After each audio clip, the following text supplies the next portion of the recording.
So then guys, Apple is on track in 2026 to give us a brand new Mac Studio with the performance we've been waiting for. So it's about time this happens. And the reason why I say that is because of the current Mac Studio we got in 2025. So let me go over a quick little history lesson of where we are with the Mac Studio, and then I'll tell you about the great news about the next generation. So just earlier back in 2025, we got the Mac Studio updated with the M4 Max inside of it and also the M3 Ultra. Now the M4 Max, what I'm going to say with that is definitely a fantastic device out there. You know, we've got up to a 16-core CPU inside of this, we've got an up to 40-core GPU, and for the price of just under $2,000, it's an okay price for what it is, especially with the performance you are getting out of this device. However, the M3 Ultra, what is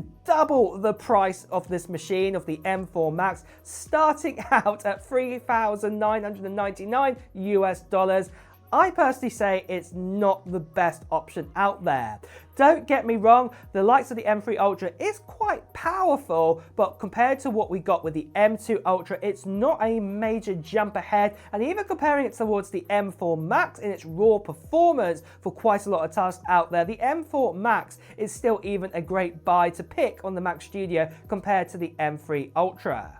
Now the M3 Ultra does come with a 32-core CPU, and 8 of those cores are efficiency cores, and the remainder of them, I think it's 24, you know, they are the performance cores in that. And then also with the GPU, I think this is where it shines more than the likes of the M4 Max, is obviously it has up to 80 core GPU. But obviously, like I say, those cores of that GPU are slower compared to the M4 Max, but there's just more of them. So you need to use a actual app out there what utilizes more of those cores, but obviously doesn't need them as fast to get that kind of performance gains out of that. But to be double the price of the M4 Max, like I said, it's not the best option out there. And even myself, I have an M2 Ultra Mac Studio right now, and I just did not see any way to upgrade to the likes of, say, an M3 Ultra or even the M4 Max. I was happy where I was right there and then. But apart from this though, nothing really else changed with the actual Mac Studio. The actual design of it stayed exactly the same. Obviously we do have all those ports on the back that are really useful, and obviously we do have Thunderbolt 5 capability on these ports if you go for the M3 Ultra on the front and the rear. But obviously if you go for the likes of the M4 Max, just the rear Thunderbolt ports are Thunderbolt 5. But yeah, there's still a great design, what I like with this Mac Studio, and it still is definitely going to have another number of years of life with this actual design going into the future. So much so that I want to tell you about the next generation of the Mac Studio, and this is the one I'm mostly looking forward to, the one that's going to have the M5 Max inside of it and the likes of the M5 Ultra inside of it. Now we've been told that the likes of this new Mac Studio is going to be targeted to come out next year in 2026, and more than likely this time it's going to actually come out is probably going to be kind of end of springtime into early kind of summer. So we could see an announcement at the end of springtime, so this could be sort of April or May time in 2026, or what I'm thinking is it's probably going to come out at WWDC 2026. This is when we're actually going to see it. And I, for one, like I said, am super excited to actually see this new Mac Studio. Now I want to tell you about all the cores and things like this and what kind of configurations we could potentially get, but let me just tell you about the price first of all. So the M5 Max, more than likely, is going to be the same price as the M4 Max, so this is $2,000 for it, so $1,999. But this obviously is the baseline version. It does have some bin down cores and things like this inside of it, minimum amount of RAM, minimum amount of storage, but yeah, that's how much that one costs. But then obviously the likes of the M5 Ultra, well, that will still probably start at $3,999 US, and obviously with that you'll get the lowest amount of RAM, you also get the lowest amount of storage with that, and also a bin down version of the CPU and also the GPU inside of that too. But of course, one thing to also mention is obviously there is the potential of tariffs interfering here, so this could affect things definitely here. So the prices could go up even more, but obviously we'll just have to wait and see until these actual tariffs come into play and how they're actually going to affect people, officially on paper, before we can actually start telling you guys, what the actual prices are going to be like then for the likes of the M5 Max and also the M5 Ultra in the Mac Studio.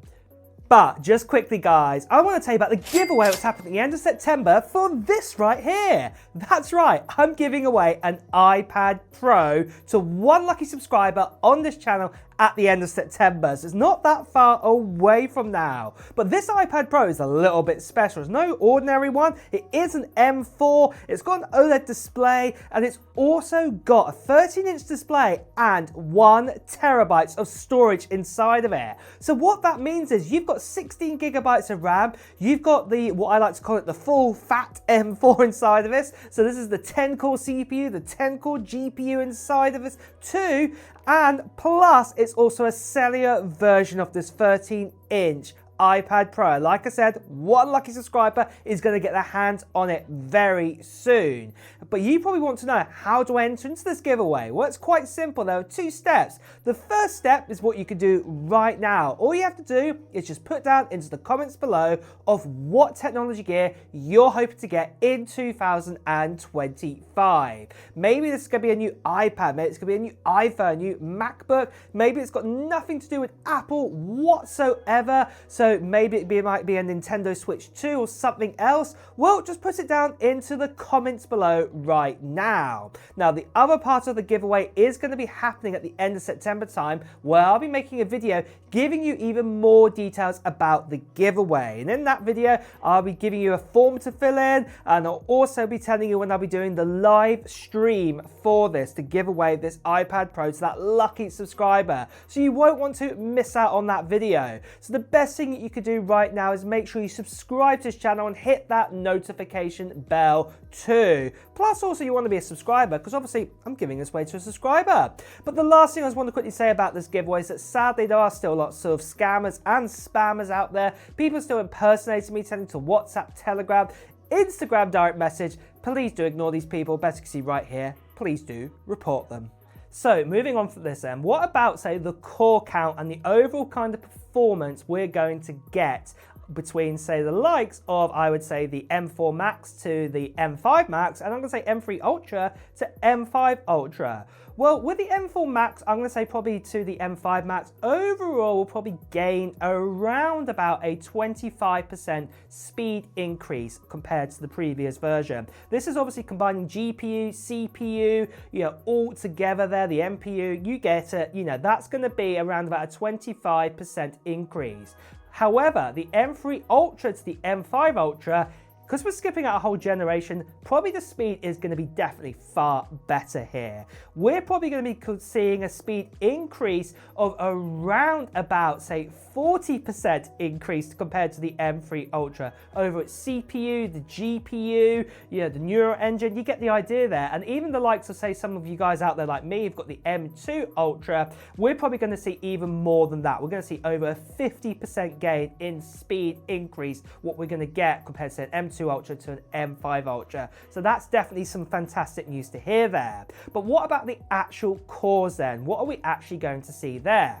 Well, the likes of the M4 Max right now, well, you can get up to a 16-core CPU, and obviously inside of that you get the 4 efficiency cores and you also get the 12 sort of performance cores. But more than likely this time round is the performance cores are going to go up by 2 more. So we're probably actually going to get the likes of a 14-core performance this time and 4 efficiency cores to give us a total of up to 18 cores inside of the CPU. Obviously there will be a bin down version, this will be at the lower price point, but the point is that you could go up to 18 cores, what is fantastic news to hear. Now the GPU wise, remember with the M4 Max, well, we actually have inside of that, we have actually 40 cores inside of it. But probably with the M5 Max for the GPU, it's going to go up by 2 more cores again, so this will be the likes of actually having 42 cores GPU, what is fantastic news to hear as well this time. But then, what about the big boy? What about the M3 Ultra to the M5 Ultra? Well, remember right now with the M3 Ultra, what we actually have with that is that we actually have up to a 32-core GPU, and 8 of those cores are efficiency and 24 of them are performance cores, and then we can also get up to an 80-core GPU as well inside of this. So that's what we have right now. However, for the M5 Ultra, things are going to change even more. Instead of having up to a 32-core sort of CPU, we're going to have actually up to a 36-core CPU this time round. And this will give us 8 efficiency cores and 28 performance cores, what is fantastic news to hear. I, for one, am super excited about this. And then for the GPU, remember it's up to 80 cores at the moment with the M3 Ultra. Well, this will probably be going up a bit more, and it'll be going up to an 84-core GPU inside of it. Now, obviously, one thing you've also got to remember, cores are not just everything here, it's also about the performance and speed as well. Remember, the M3 chips, it's single core and it's multi-core kind of performance, that is slower than what we've got with the M4. What Apple just do is they stick the same amount of cores inside the machine. So if you had the original M3 chip and you have the M4 chip, well, the actual sort of performance in its sort of gigahertz and speeds like that are slower. So when you're actually jumping 2 generations here with M3 Ultra to M5 Ultra, you're going to get all those performance gains as well, not just the actual amount of cores going up just by a little bit here. So this is fantastic news, and you can see where I'm coming from. M3 Ultra to M5 Ultra, it's more likely the performance gain is going to be, say, about 40% faster than before, and compared to M2 Ultra, probably more than 50% faster. So this is fantastic news to hear what we're going to be getting with the Mac Studio, and it's the Mac Studio that we actually want. But with that then, guys, what do you think of the Mac Studio? Are you going to be waiting out for the next generation M5 Max and M5 Ultra, or are you going to be skipping it? Let me know in the comments below. And with that as well, guys, it's time to wrap up this video. So if you have enjoyed watching it, please do press the like button. As always, if you want to hear the latest Apple news, reviews, and comparisons, make sure you subscribe to this channel and also hit that notification bell. Until next time, guys, I'll see you really soon. Take care. Bye-bye.